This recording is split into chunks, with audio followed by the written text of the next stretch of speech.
Hello, Crossroads. Hello, friends and family, and welcome to Going Deeper as we series of messages called Your Turn.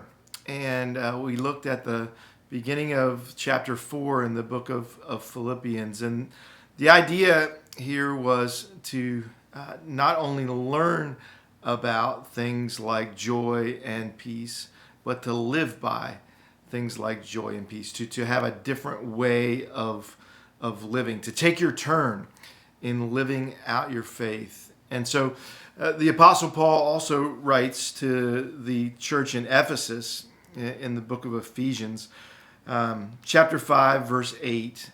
He says, "For you were once darkness, but now you are light in the Lord. Live as children of the light.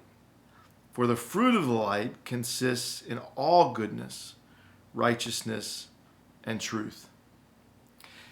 And so what I want to explore this morning a little bit is that there is this different way of living. It's not just knowing different facts or being able to explain theological truth.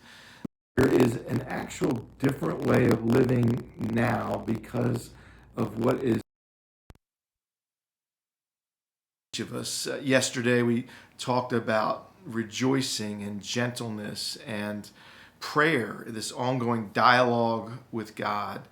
And those are all things that we can do in order to foster this different way of living. And here it's described as darkness and light.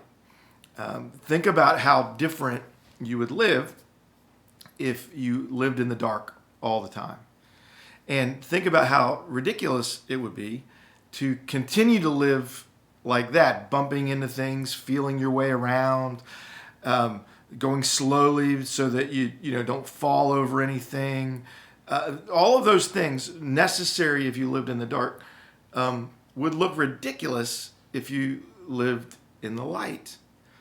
And so in the same way, there are many what are considered normal or natural behaviors that are not normal or natural as a follower of Jesus, as someone who has been given new life, has been, as the scripture says, brought into living in the light. Quit acting like you are still living in the dark. Those strategies, those priorities, they are no longer yours. There is a brand new way of living, and it's your turn. Each Christ follower has the opportunity to live into that truth. And so we're going to pray that everybody takes their turn. As we prepare to celebrate Thanksgiving this week, we can be thankful for the opportunity to live in the light. God bless.